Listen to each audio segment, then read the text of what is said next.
ngiyabelela ngibona ubuso udelekile awunabo mfitsho.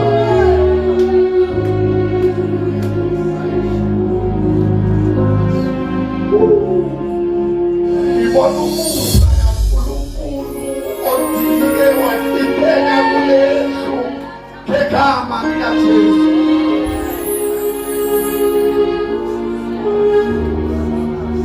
Bese umbuzo wami ukuthi sokhompyutha kanjani nomuntu womusa? Kunomusa endlini. Kwehla umusa namhla ekuseni.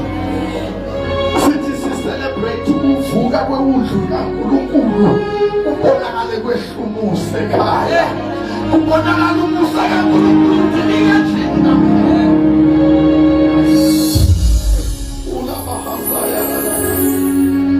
Ngingubani mina?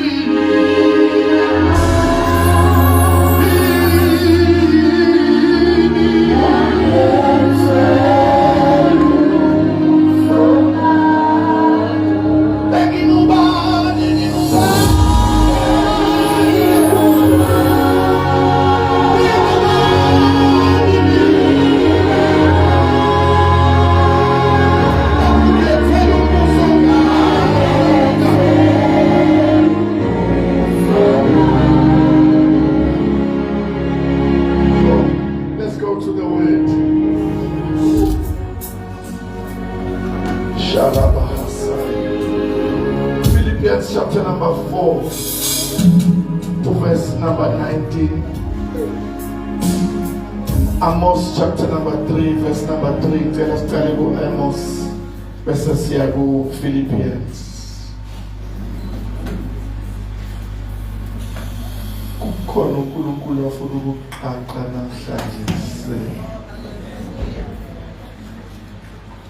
Oh, Amos 3 and verse number 3. Was totally precious for them. Praise the Lord. Amos 3:3. Bafuna babili bangahambisana yini kanye kanye bangakavumelani. Let's go to Philippians 4 verse number 19.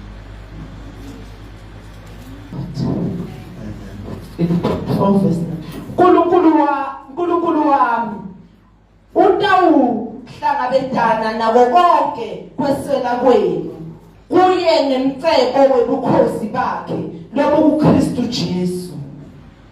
Father, we thank you and we receive this word in the name of Jesus we pray. Amen. Hallelujah.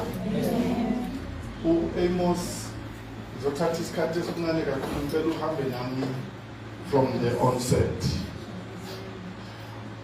Amos 3 uthi kuyendeka yini ukuthi ababili bahambisane bangakavumelani na? La engiyakhona ngikhuluma ngawe uhambisana kanye noNkulunkulu. So ngivumele ngithi mina kunabantu abahamba noNkulunkulu but basengakavumelani. Sanibonani bazalwane. Kukhona into engifisa ukuthi siprovoke namhlanje ekseni. Kukhona into engifisa ukuthi iqaqeke yendeke namhlanje ekseni. Sanibonani bazalwane. So now what I'm going to talk about is abantu abahambayo kodwa bangavumelananga. Namanye amagama kunezi abantu abangavumeli noma umuntu ongavumelani noNkulunkulu umuntu omkhonzayo but lokho akushoyo akakusho lokho akushoyo naye akakhulumi lokho uNkulunkulu akushoyo ukubelieve makusupha yena. Asanibonani bazalwane. So akwenzeki bahambisane bangakavumelani.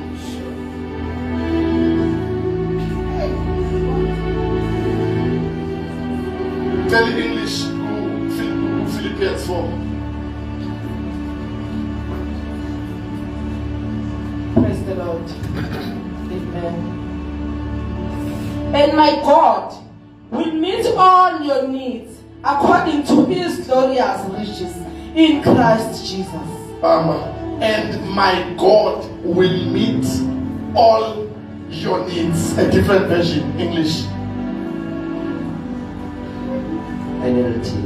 And this same God who takes care of me will supply all your needs from his glorious riches which have been given to us in Christ Jesus. And this same God who takes care of me. Experience noNkulunkulu kukhuluma umuntu ohambe noNkulunkulu uthi and this same God ngamanye amagama bahlezi bathi silangazelela ukufana nawe silangazelela ukunakekelwa njengawe then sekayaqala manje uthi and this same God lo engikhuluma ngaye sanibonani bazalwane. Can we have a different English version? Praise the Lord. KJV. Yes. But my God shall supply all your need according to his riches in glory by Christ Jesus.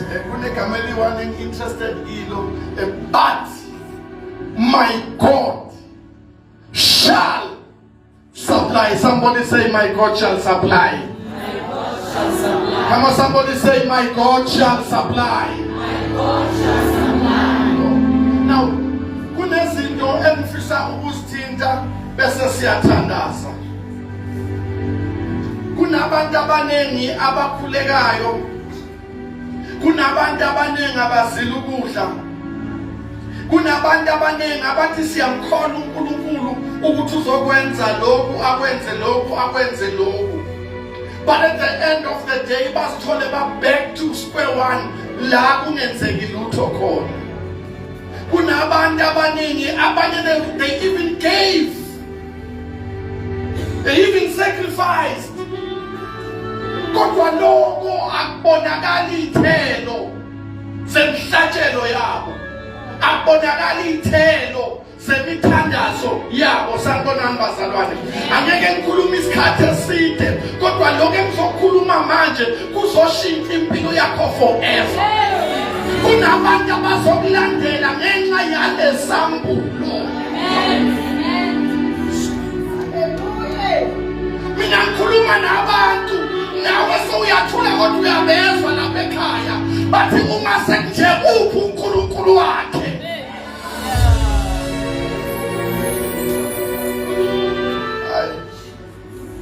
Hayi sanibonani bazalwane. So now let declaration nalomthandazo asifunda ngawo la verse number 19 kunento osivezela yona. Apostoli number 1 umvezela ukuthi umthandazo is not about begging, but umthandazo is a spiritual enforcement. Umthandazo akusinto yokuncenga.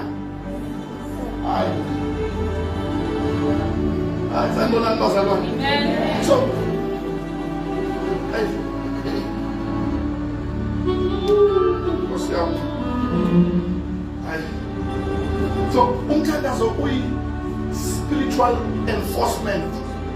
Kula spirit director khona izinto, kula siforce khona izinto, kula siletha khona iorder ukuze izinto ziqale ukwenzeka. So umthandazo asithi baba nyanyanya tu mawungamane ungibusise ngomsebenzi lo mthandazo loyo ngeke uphendule because umthandazo akusiyinto yokuncenga. But mawumthandazo ukuthrone usendaweni yakho yobukhosi, usendaweni yakho yokubusa la ukhuluma khona bese izinto zenzeka. Mawuyoncenga ukuthi izinto zenzeke amazulu ayamangala ngoba lithi izwi likaNkulunkulu esivumelana ngalo noma lithi izwi likaNkulunkulu esikubophile thina emhlabeni sekuboshiwe nasemazulwini. Uyobopha njani umusancenga lithi esikukhululile emhlabeni sekukhululiwe nasemazulwini.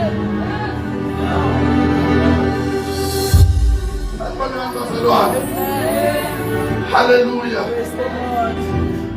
Number 2 engibonayo la kule verse noma kulomthandazo noma kule declaration verse number 19 kukhona okunye ngikubonayo ukuthi kahle kahle inkinga akusiyi inheritance yakho.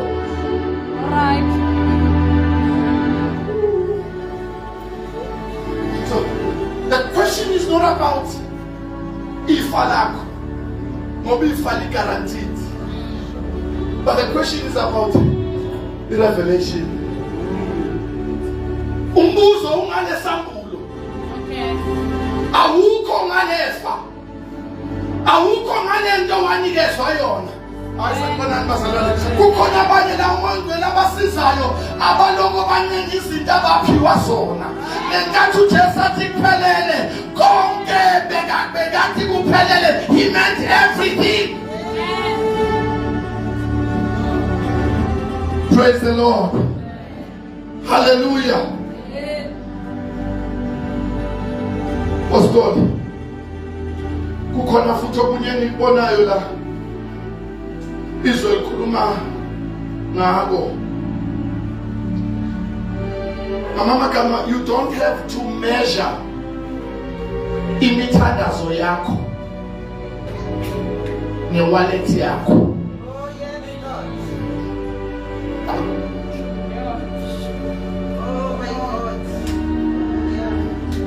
Kunezinto eziningi okumele uzenze, ezinye zime ngoba nanoma uyothandaza umejarisha umthandazo wakho, ukala umthandazo wakho ne-wallet yakho, ukala umthandazo wakho ngebalance onayo, ukala umthandazo wakho ngesalary yakho, kanti uNkulunkulu is way much more than that.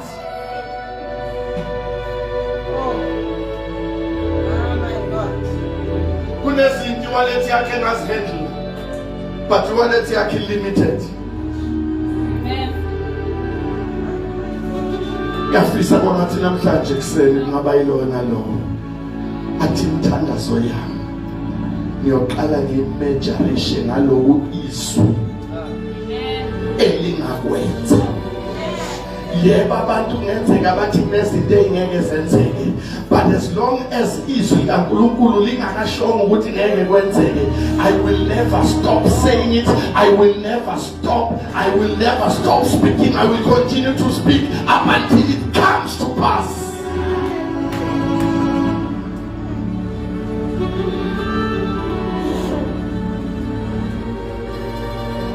Number 3, mfundisi wami, the problem of the church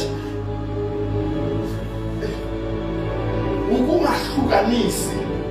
Kunomahluko phakathi kokwazi. There's a difference between knowledge or knowing. Kunabantu abaphila kule knowledge, and the knowledge illimited kakhulu ngoba sithi siyamazi uNkulunkulu nalangaphandle abantu bayamazi. Like knowledge njani ngithi? So kunomahluko phakathi kwe-knowledge ne-understanding. Kenzeka futhi ukuthi umuntu a-understande kodwa angenzi lutho ngaloko aqondayo. Sanibonani bazalwane. Hallelujah. So kunomahluko phakathi kwe-understanding ne-enforcing. So last khona zoqhubuluza abantu, zophusha abantu, ukuthi siyabonga uyazi, siyabonga uya-understanda, but sekuyisikhathi soku-enforce. Coming this side, we passed a number of traffic officials. They are enforcing. Noma ngafaki kololo uma ngabe babona ukuthi above the speed limit basovele bangene, they will enforce ukuthi noma ngabe ngigijima kangakanani, I will reduce the speed and stop, because ba enforcer ba understand amandla abo, basa amandla abo, but abadini ngokwazi sebayawa enforcer, bayawa sebenzisa. Emfuna ukusha kuseni sebenzisa amandla uNkulunkulu anikeze wona. Izwi likaNkulunkulu kunezinto elizithethelile elisiphe zona. Sizacela esiphiwe kona already. Sanibonani bazalwane. Hallelujah.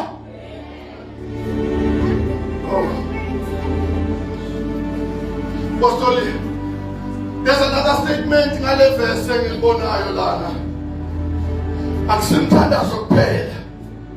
Akusi declaration kuphela. But ngibona oh my God. Ngibona confession ye dominion. Ngicela umfundele. Ngibona confession ye dominion. Verse 19. Verse number 19. But my God shall supply. Oh. The confession. Not only confession, but the confession that goes with dominion.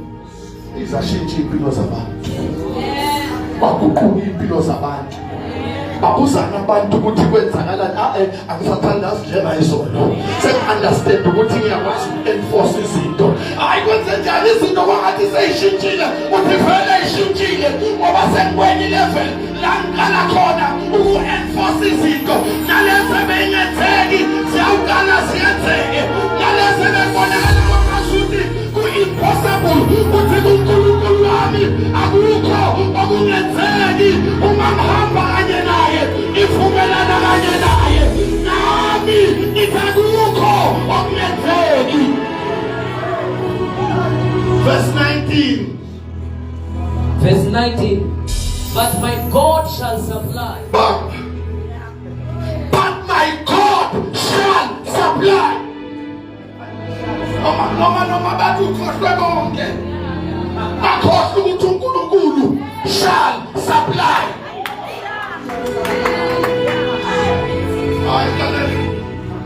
Uthandaza mina mara nayi inkinga yami ukuthi siyadeclare la.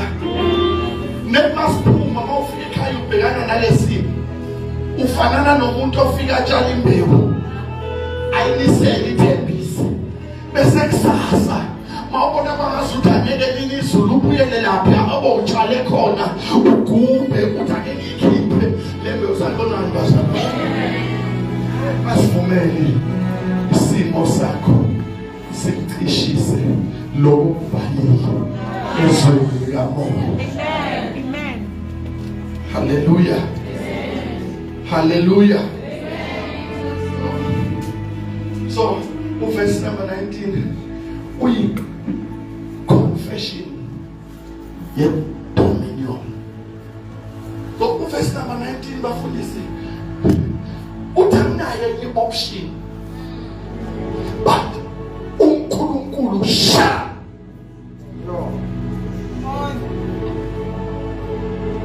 What's happening?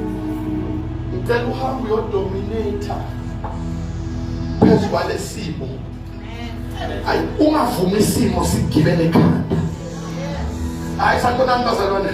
Ungavumi isimo sikuhlukumeze. Hamba uyodominator, hamba uyokhuluma phezu kwaso. Inkinga yethu fundisa ukuthi sikhuluma kwisimo sifike sibrashe lesimo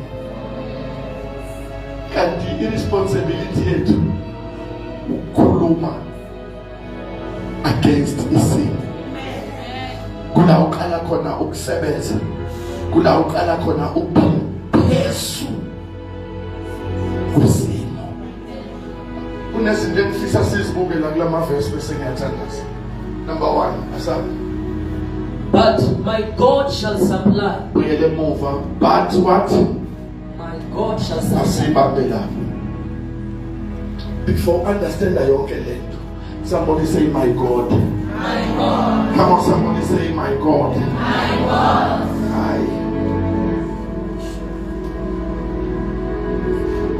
mhlawumbe ujwayele ukuthi enkonzweni bajwayele ukuthi iphinde emva komfundisi angiphindisi nje for the sake of ukuphindisa, but kunento engiyidrivayo. Somebody say my God.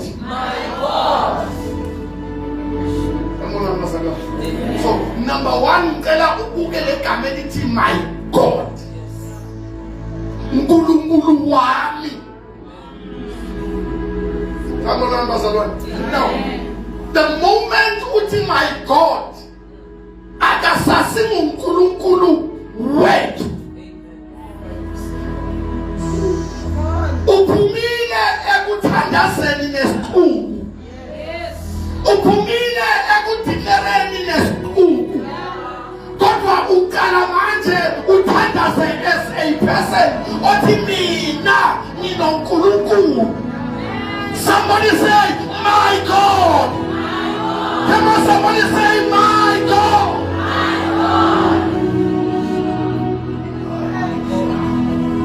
So I'm going to say uthi my God, kungabi a personal encounter.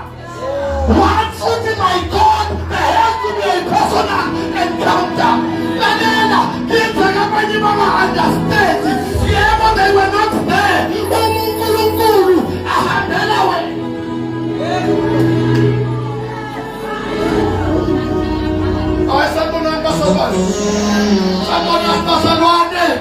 Somebody say my God.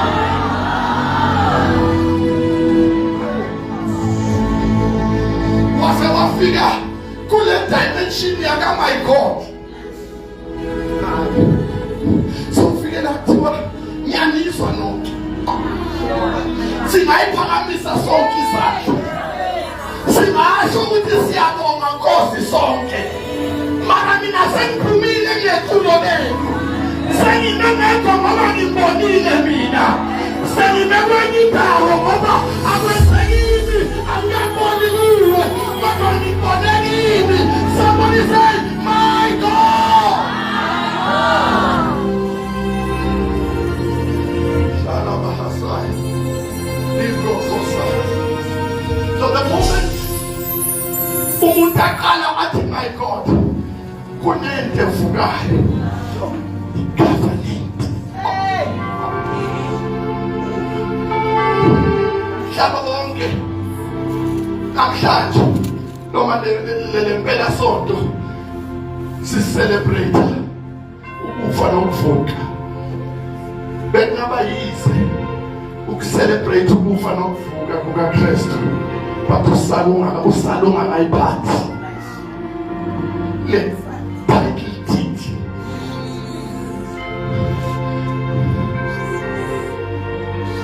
So the moment it is my God, kune covenant, kune sivumelwano. Isivumelwano siyafana nomuntu othenga imoto. Imoto ithi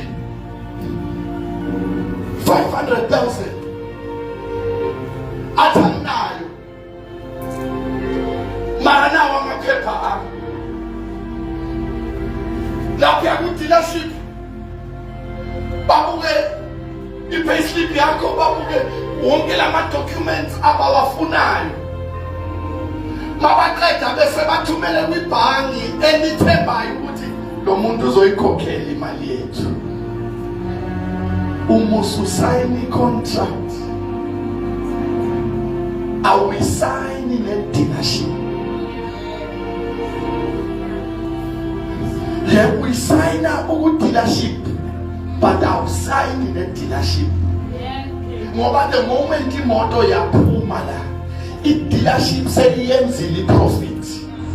Sebayitholile imoto imali yabo, nawe sowuhambile nemoto, but le moto manje seyi-between wena nebhanki. So the moment kuphuma ne-contract, i-contract ithi mnike noma ngabe usayiniswa umuntu okwazi emphila naye emphakathini. The moment kuphuma i-contract ayiphumi lo muntu, kodwa ikhishwa yilaba abathi mnikeni siyamthemba. Sanibona bazalwane. Ngamanye amagama ibhenki ithi noma nginayo manje but thina soyikhipha because siyamthemba. So the moment uthi my God, akwenzeki kube no my God kungabi ne-covenant. And i-covenant yami neyakho yasilwa ngegazi, igazi lewundlu eliphakeme kunawo onke, igazi likaKristu Jesu. Hallelujah. Hallelujah. The moment uthi my God will understand akona ukuthi he calls me his own.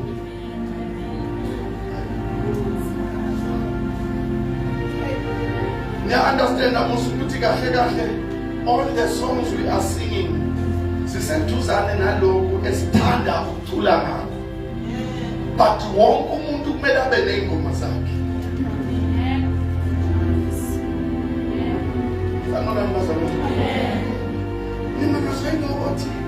I have a Father that will never ever fail me. I have a Father that will never ever fail me. Jesus is my master, will never ever fail me. Rock of ages will never ever fail me. Wakati ngaba nabantu bavuke ekuseni bathi noma ungeka sayiyekele. Uyayiva lento manje ukuthi seyibalile izinga. It's no longer, it's just a song. Kodwa lento seyiyadeclare, seyiyakhomanda. Ithi noma ngabe wani uthini, noma ngabe wani yami uthini, but I have a Father that will never ever fail me. He will never ever fail me.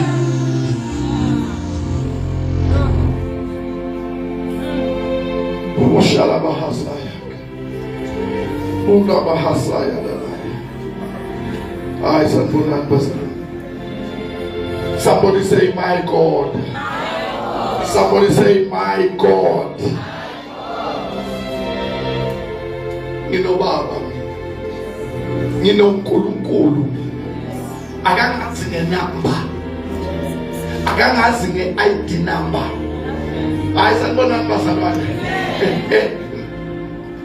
Ngiwulile ehloko kodwa uyazi ukuthi kuwe ngaphi.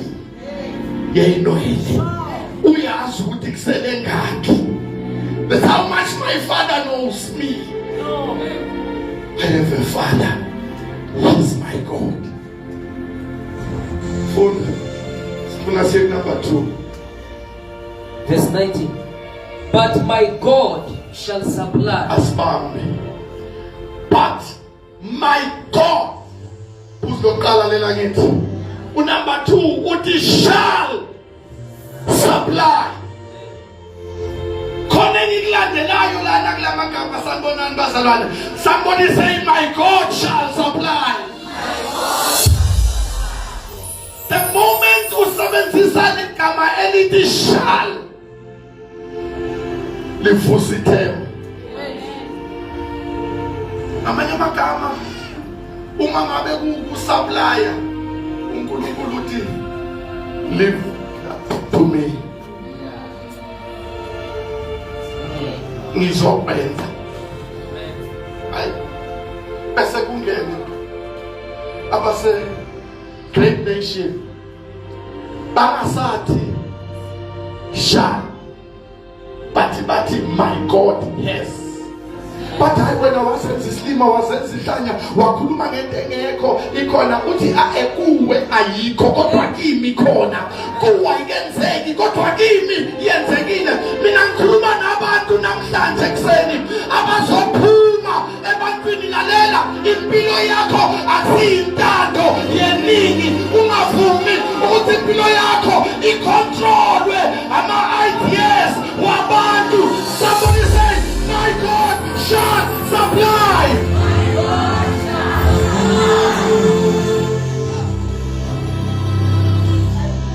My God shall supply. Oh Jesus. Now, my God shall supply is not saying my God could supply. He's not saying my God may supply. He's not saying my God will try his best. But he says my God shall supply. Somebody say my God shall supply. My God shall supply. Esomunye uyabuza ukuthi sikhonze bandleni lilodwa. Kuyenzeka kulabo. Mara kulabo kwenzeka inkinga yini? Asambonani bazalwane. Iyabasebenzela. Abanikho.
Mara izwi libamba izwi.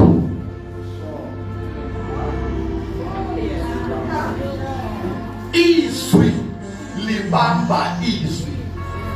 We have right now liphumile ngithi. So ukuze likwazi ukulocate kudingakala ukukhulumiswa. Uvuke ekuseni. Lalela ukuthi iyabheda so uyaza ngithi.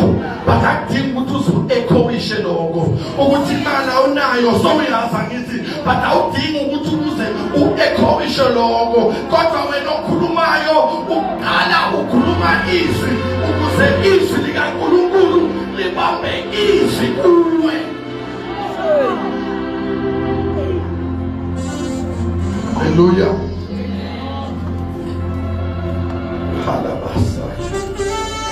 Somebody say, my God shall supply. My God shall supply. So, this is absolute. The statement that city my God shall supply. Asina kuvinjwa, asina kids.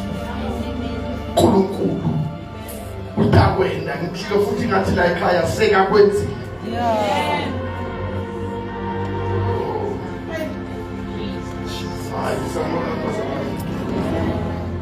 My God shall supply. Let's see his statement says showcase. Ukuthi noma ungaletha abantu abayi-1000 abaphikisana nalento, I will still stand and say my God shall supply.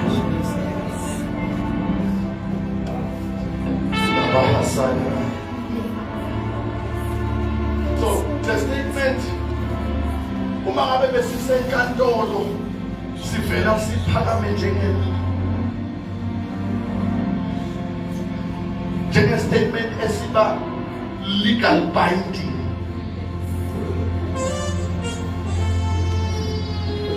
Baba usukuthi wase waba nesiqiniseko esingaka usithatha besuthi my God shall supply all my needs. Hallelujah. Number 3.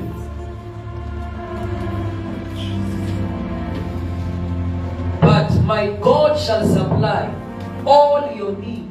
Stand. But my God shall supply. All your needs. So number 3 is all your needs. I get what is on getting zami. Now, let amenity all aliti some. Let amenity all aliti most of.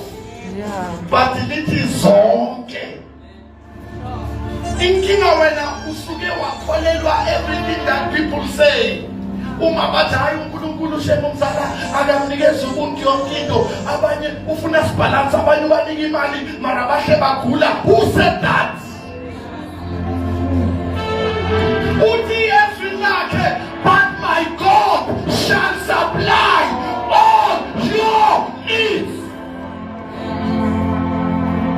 Hayi ezinye zazo, hayi ingxenye yazo, kodwa zonke izidingo zakho.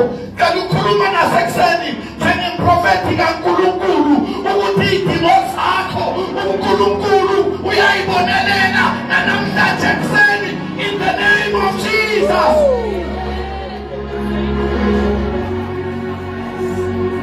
Hallelujah.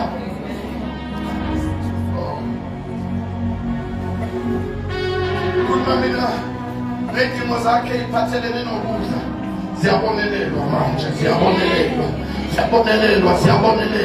Izidingo zakhe iphathelene neshelter, ukuthi manje Nkosi yami ngifuna indawo yokuhlala, angazi abantwana bami bayohlala kuphi, kunabantwana bami abafuna indlu. Lalela ngithi mina namhlanje ekuseni uNkulunkulu uyawusupply all your needs in the name of Jesus. All the medical needs esisempilweni yakho, now uNkulunkulu asupply. Ukusupply uNkulunkulu akusikho imali esikhwameni bese uyakunikeza, kodwa ukusupply uNkulunkulu ungena nasemzimbeni. Aletha uphilo ophithimayo kusukela ematheni onyawo kufika lokhakhayini. Izidingo zakho zibonelelwe.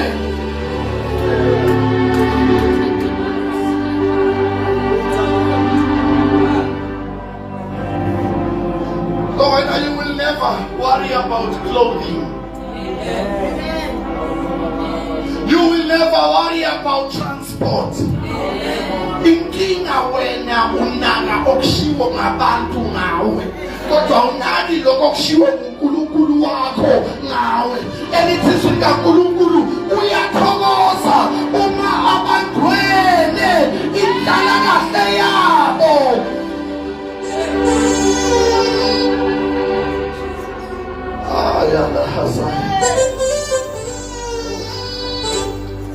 And when it comes to education, bazofunda labe abantwana ngiyababona.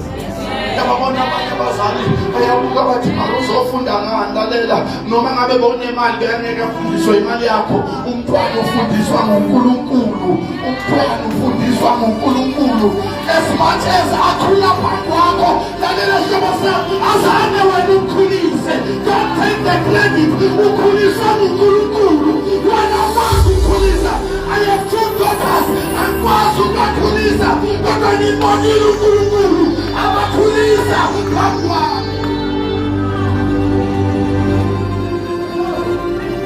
Ulabahasaya. All your needs are taken care of.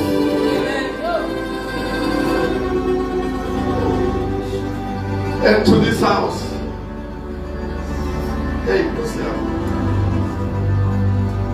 every single need to fulfill the purpose of God and the call of God in the city and in other cities, God has already supplied.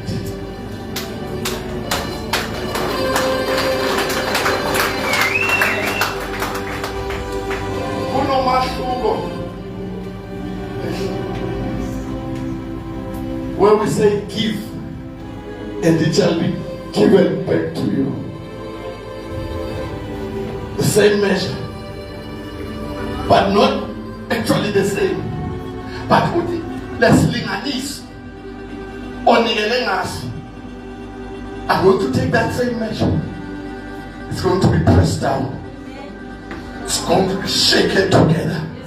Up until it runneth over.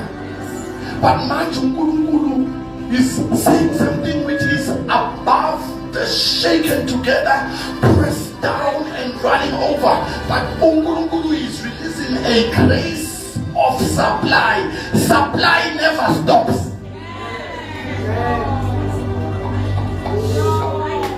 Supply never stops.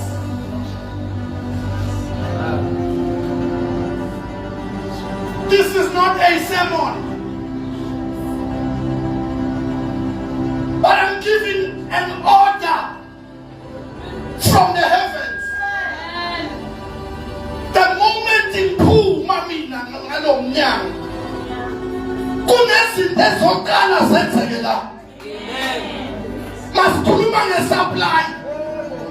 Basazobuzana ngawe. Abanye bayahluleka ukukubuza emehlweni. Mawuhlula bakubuyelele kodwa mase ukude nabo bathi kanti kuyinkanjani lapha. Lapha sazi impilo yakhe ingasi-right. Lapha sazi anemali. Lapha sazi kunjena nje kwenzakalani. Somebody say supply heaven.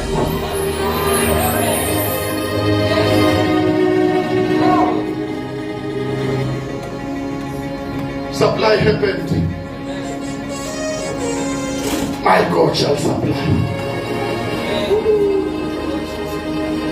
My God shall supply. God shall supply.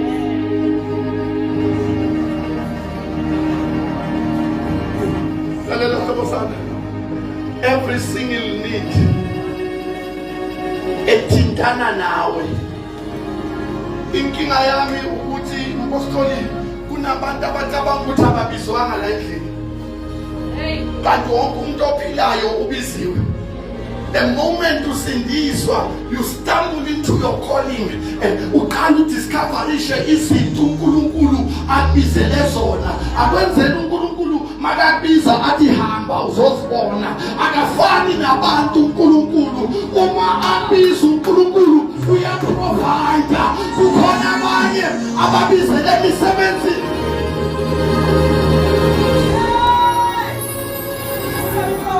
La usebenza khona ubiziwe, ubizwe uNkulunkulu.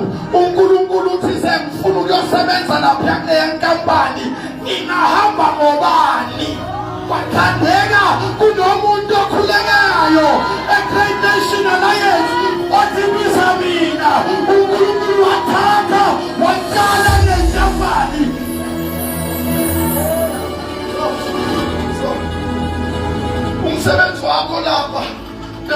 thina kusiyisinkwa. Isinkwa siqhuba lento engekhazi. Isinkwa siqhuba lento osele yona emhlabeni. Hayi sanibonani bazalwane. Kodwa namhlanje sithethe isinkwa sasiletha. La yezo olunye usuku lo. Number 4. According to his riches in glory by Christ Jesus. But my God shall supply all your need according to his riches in glory by Christ Jesus.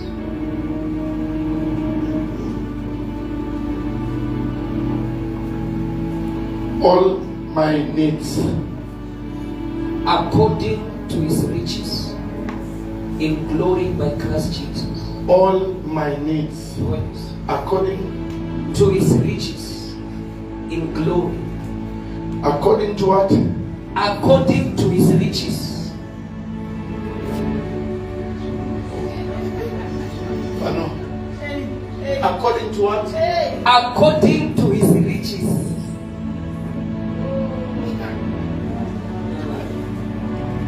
According to what? According to his riches. So, uNkulunkulu akahlangabezani nezidingo zakho ngalendlela abantu abalindele ngayo. But it says according to his riches. So, according to the riches of God, it's not according to your understanding.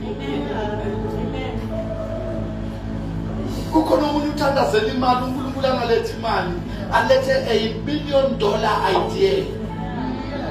Ungathi mina mara bengifuna umsebenzi, uNkulunkulu athi nginikeze i-idea ezokwenza ukuthi uphile, uqashe nabantu, kuphila abantu abaningi, wena usafuna ukuyoqashwa.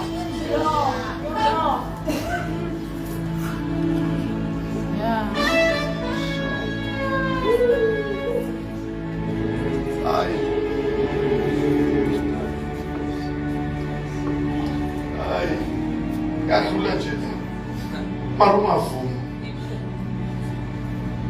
ukuthi ku 365 days ube get paid by 12.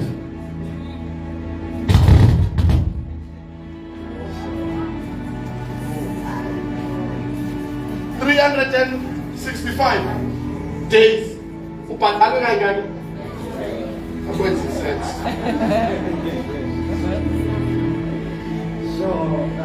Akwenzi sense. Ngikhuluma njengomprofeti, akuvuleka ama-portals, ama-business, akuvuleka ama-portals,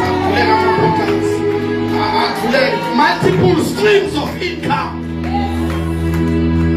Inkinga yakho ufuna ukwenza imiliyoni ngosuku olulodwa. Lalela, lokho okuthengisayo kuthengise, makufaka 100 rand ku-right, bakuvula omunye futhi umnyango ozofaka 500 rand. Umadini ngakho ufune futhi omunye umnyango ozofaka 10,000 rand. Akuvuleke amaphotha iminyango. Lalela bazalwane, inkinga ayibi sendaweni, but inkinga isebantwini bendawo.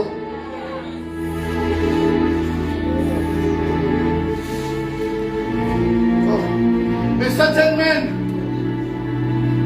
bayabathuma into a country where people never wash shoes. Bathuma amadoda amabili, bayahamba bafika bascoutha le ndawo. Uma babuka babona ukuthi lana labantu noyi-1 ofaka isicathula kekho. Inkampani abayisebenzelayo kwakhiwe icathula. Uma babuye emuva, lo munye uthi ku-useless ukuya lapho ngoba bayigcoka icathula.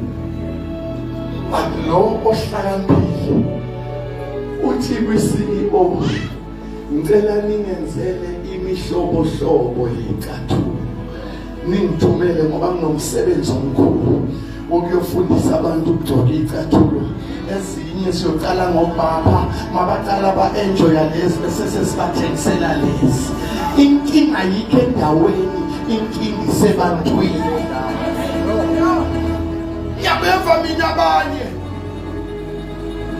ngiyabeva futhi senimane nibajele bayile ndawo kube beniseJozi lalela noma ngabe bowuseJozi bongeke wenze lutho ngoba inkinga beyingekho la inkinga ila kuwe lalela mhlobo sami noma ngabe ungafika eJozi noma ngabe ufuna ukuya it's okay kodwa qala la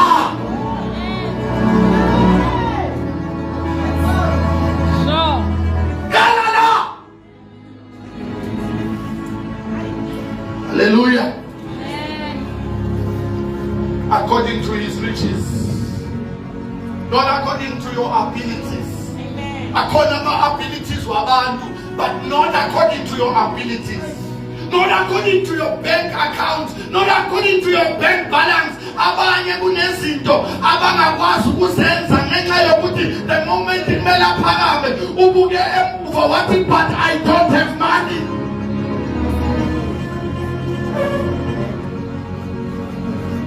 According to his riches, not according to your salary. According to his riches, not according to your salary, not according to economy, but according.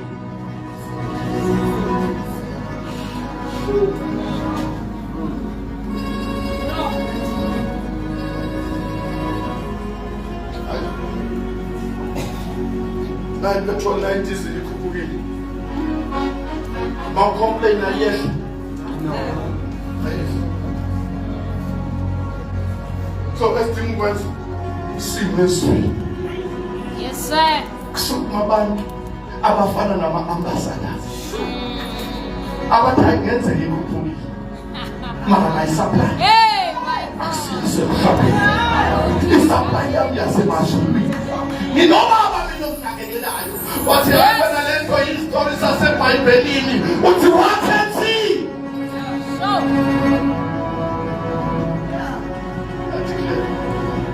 Asanolani bazalwane. From that I say ngiyothenga iskuta yeke iskuta. Angiyothenga imoto engcono ngane futhi ohamba ngayo. Because the Lord shall supply. Shall supply. Abantu laba bazothenga amakani. Abanye bawapakile lapha bathi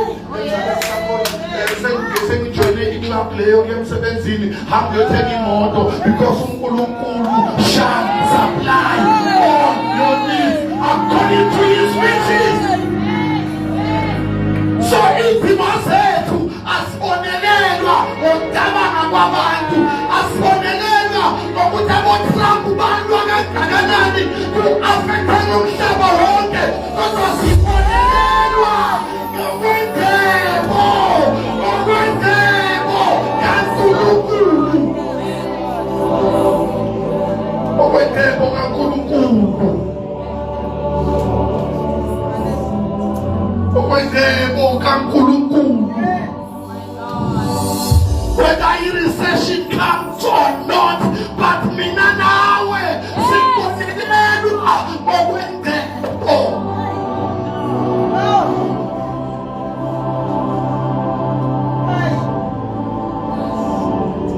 Manje magama ukubonelelwa ngokwendebo kuthi angeke ngigamlele lokho khona mzala simane sishare lokho okuncane engizele nawo akubuye engcebweni lokho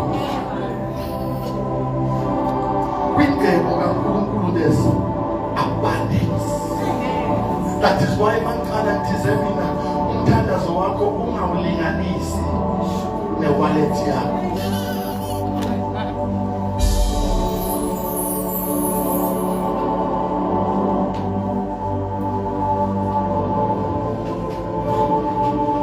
And then you understand manje ukuthi kungani uNkulunkulu uma biza umuntu amnikeze ivision yemali angenayo. And it's because le mali khona ikuNkulunkulu umnikazi wale vision.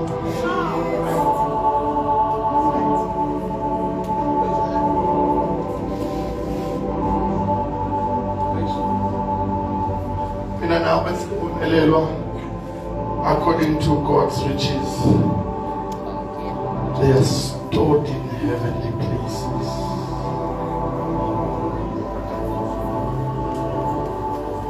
Food.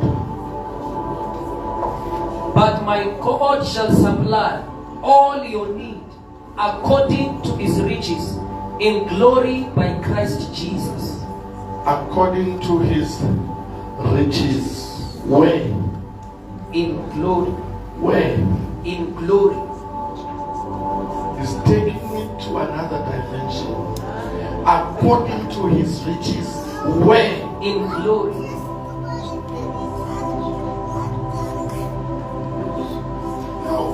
Father, Uma'ati in glory is talking of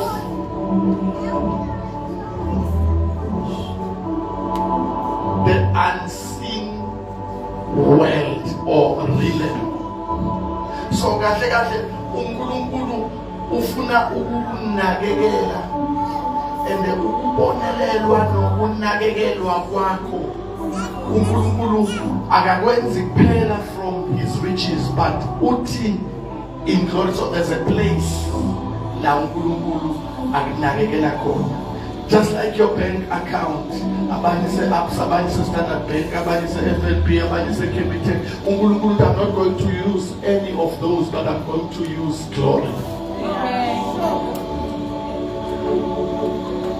So kahle yonke into ibonayo, yonke into ke wayibona iqale in glory, iqale ingabonakali yabe siyabonakala. Ngizokhuluma lapha ezikwezinto ezingabonakali, ngizokhuluma lapha ezikwezinto abantu abayikhulumile kodwa sengakaqala uphatheka sisese in glory. But ngivumele sihlobo sami ngithi izinto asipheleli enkazimulweni kodwa siyadilika, siyasuka ezweni lezinto ezingabonakali bese siyabonakala iphatheke.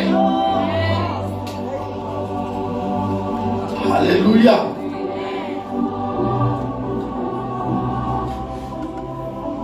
So the supply kaNkulunkulu is not limited. The supply kaNkulunkulu is not limited by what you see. It is not limited by what by the conditions that you can see in your life. I limited it. That is why he says a place la uNkulunkulu enza khona, it is the glory.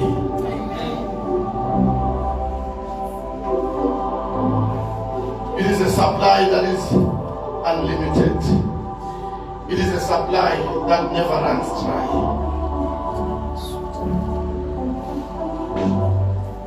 Yabona mina bantu by ATM, and probably you've been in that situation. Uthi net mawuthi uthi uyokhipha imali ube bathi out of cash. Mara indawo yemali.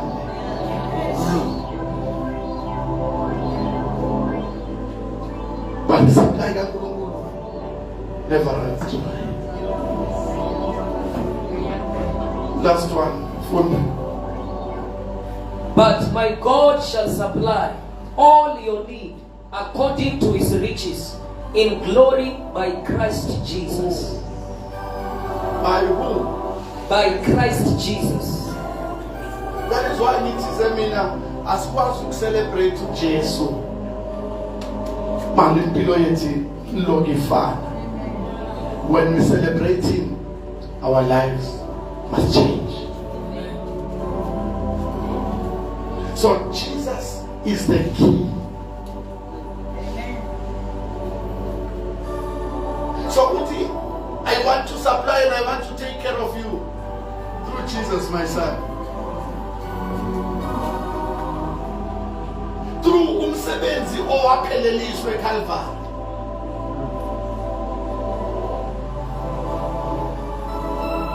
Uti, I want to take care of you. but indlela engifuna ukunakekela ngayo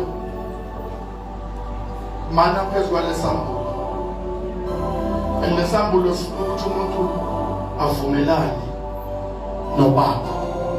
Ukuthi akwenzeka ababili bahambe angavumelananga. Sengiyathandazisa.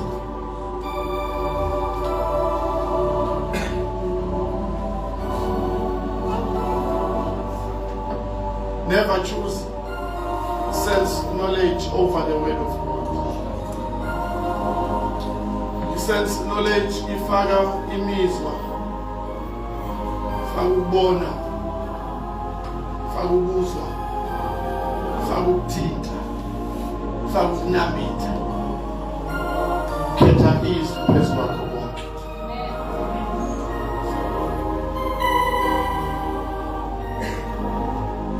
I want you to also note this. Faith is released through your mouth.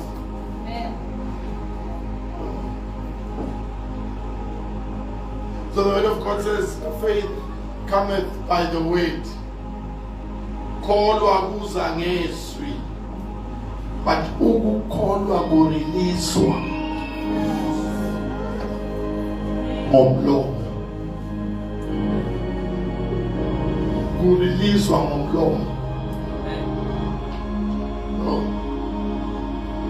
Nabi kholwa entulini.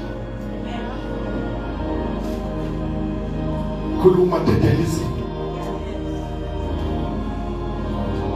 Kunabantu abamumethe izinto emlonyeni abakhona ukuthi release those things. Abanye basaba ama disappointments. Khuluma.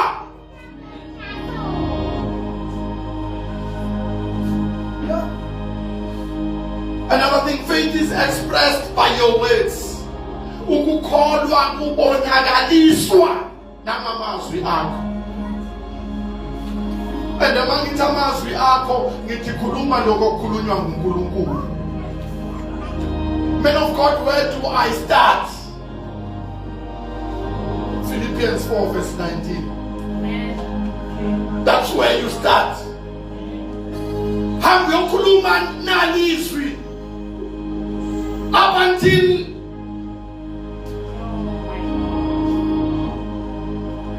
you smell it. Abantu abaseduzane kwakho baze balirecite, angikhuluma ngokuthi urecite, but ngikhuluma ngokuthi ulenze lize liphile kuwe.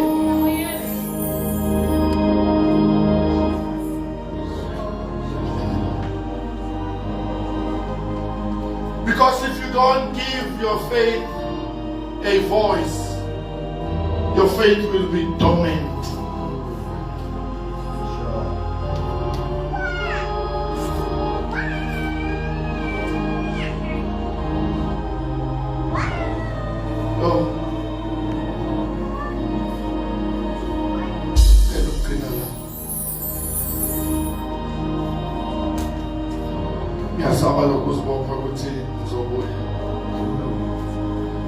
Hallelujah.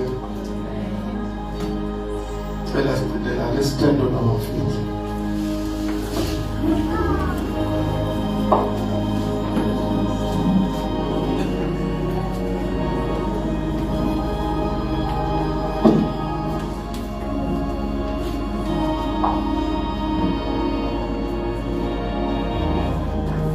Open it again.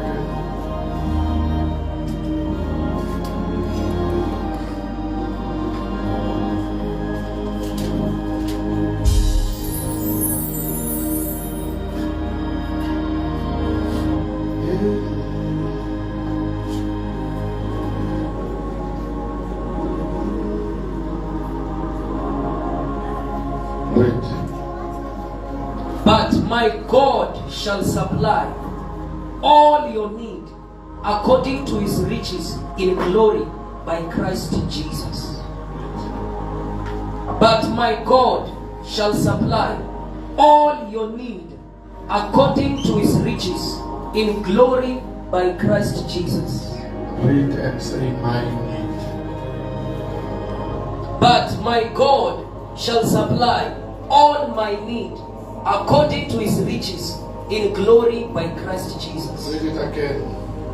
But my God shall supply all my need according to his riches in glory by Christ Jesus. Siswati, please open. Read again.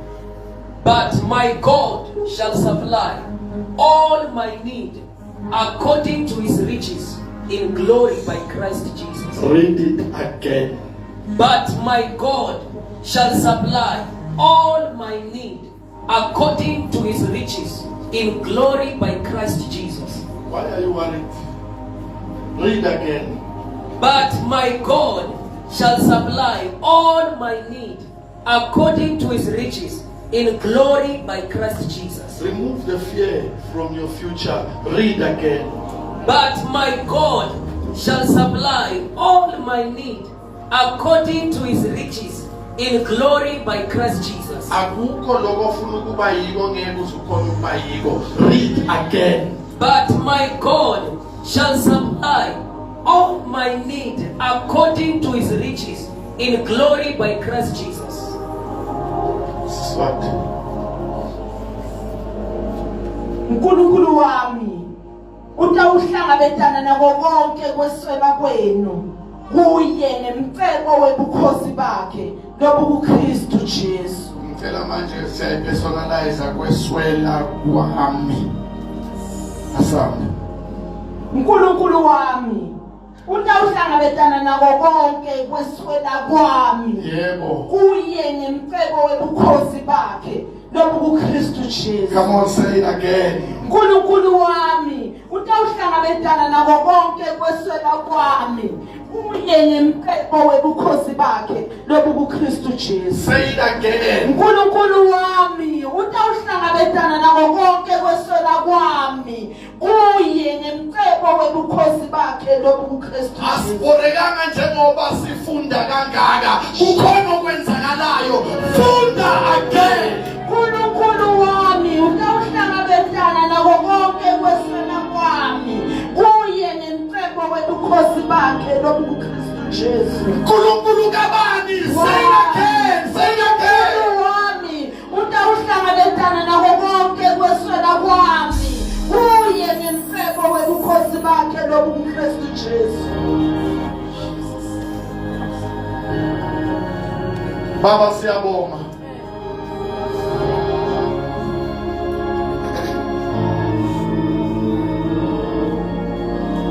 Siyavuma futhi phambi kwakho ukuthi we have allowed fear, we have allowed doubts, we have allowed many voices from the outside,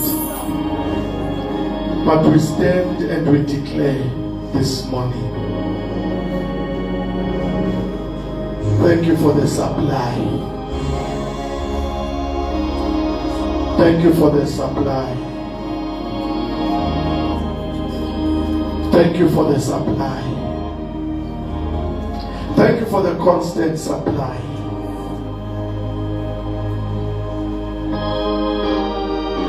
Oh, thank you. I want us to activate the angels pertaining us. I once taught about angels in this house. Now, ngifuna sonke sikhulume.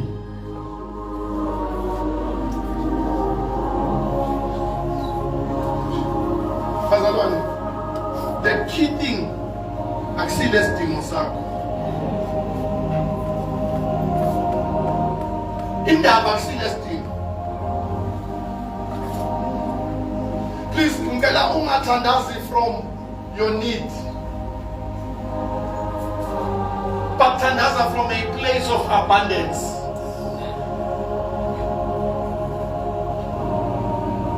Don't declare from a place of lack, but declare from a place of abundance. Indawo kaNkulunkulu, indawo yenkazimulo. Sanibonani bazalwane. Ngifisa ukuthi as we are activating our angels, ingelosi, oh my God, akusizokuhlobisa, akusi azenzi intando yazo, but they are sent to us. They are sent to serve us. And right now, bazalwane, I want us to pray, and I want us to declare. I want us to cause them to move. Amen. Hallelujah. Angels are movers. Angels are movers. So when I'm declaring against nabantu abafuna imali endimali ayikho kunabantu lokuthi ayikho ngicela ungasayi lapho because the moment uechoisha, the moment ukhuluma ngalento engenzeki, so uphimele uNkulunkulu akushoyo, so ungakhulumi lokho ongafuna ukubona. Amen. Hallelujah. Hallelujah. Now, uma siyodeclare, ngifuna udeclare wona lamazwi because ingelosi bazalwane zigijinyiswa ivoice yezwi likaNkulunkulu, and the voice yezwi likaNkulunkulu itholakala kimi nawe. So I want us to release a voice of the word of God. I want us to give the word of God voice so that ingelosi ziqala ukumuva, for angels are movers. Hallelujah. Hallelujah. Come on, let's pray. Let's all pray. Just declare, just declare, just declare. If you can keep declaring the word that we just read, it's still fine. You can do it over and over. Read it. You can read it over and over in the name of Jesus. Shaka Pasaya Talabasayaka. Thank you, God, that you are supplying all our needs, all our needs, all our needs. Shaka Barababa. Give us the glory by Christ Jesus. But my God shall supply all my needs according to his riches in glory by Christ Jesus. But my God shall supply all my needs, all according to his riches in glory by Christ Jesus. My God shall supply. My God shall supply. Glory by my God shall supply. My God shall supply to his riches. My God shall supply. My God shall supply. All my needs are met. All my needs are met. All my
in glory by Christ Jesus.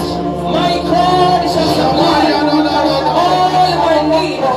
He shall supply according to his glory, according to his riches.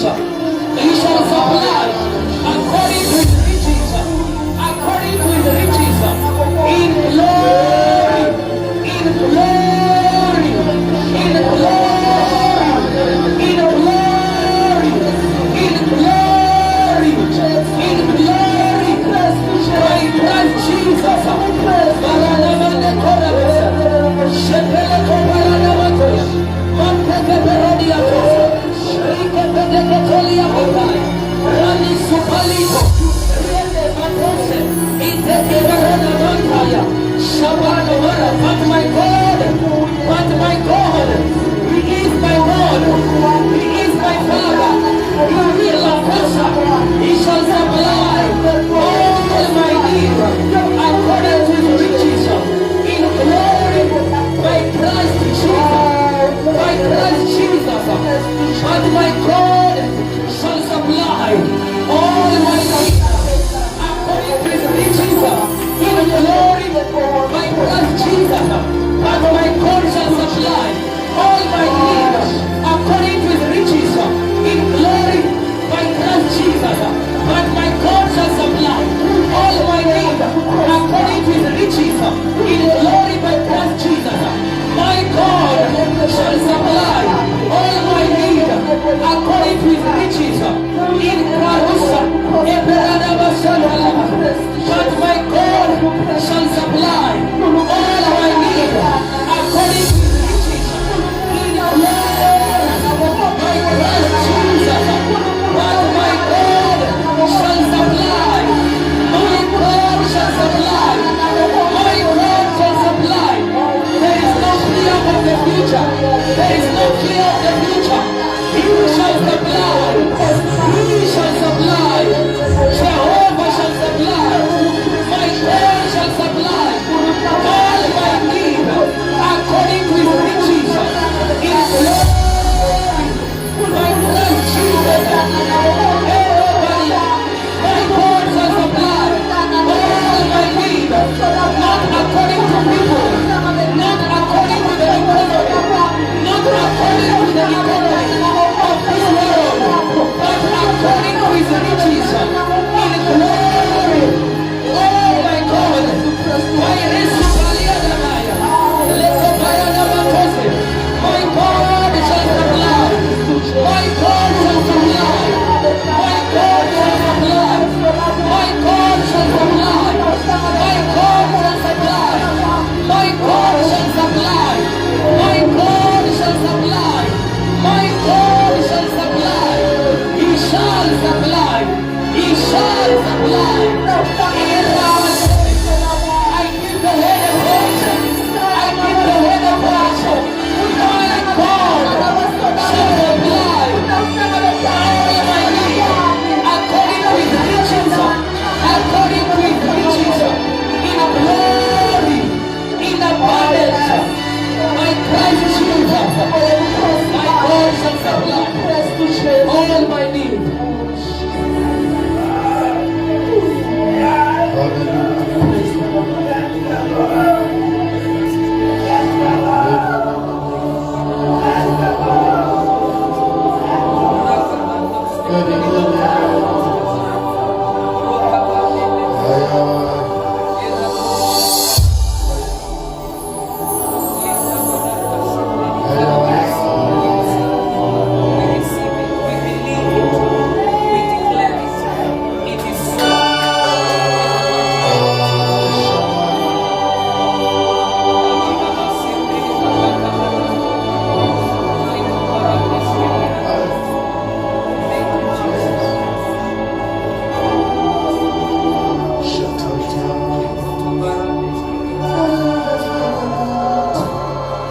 will never ever fail me.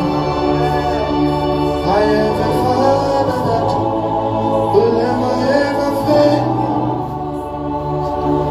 Jesus is my Master. He will never ever fail me. Rock of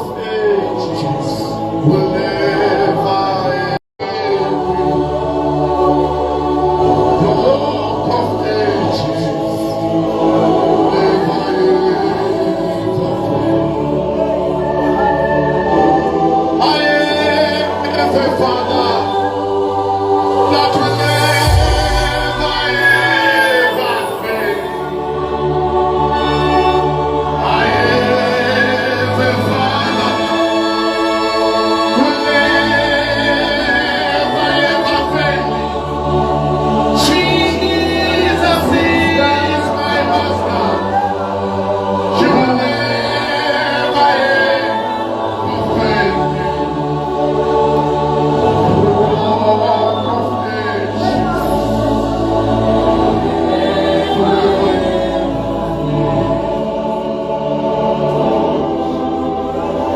Rock of Ages,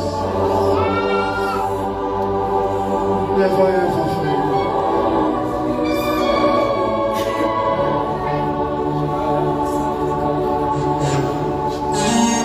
Rock of Ages,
simshayeleni ihlombe ubaba uNkulunkulu.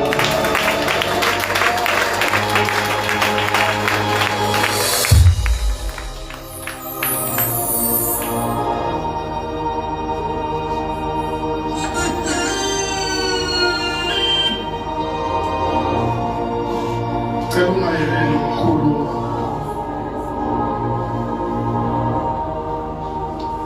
I'm shifting in space and in time, and all I see is movement. Angels are moving things on your behalf. Ngeke impilo iphinde benzeke.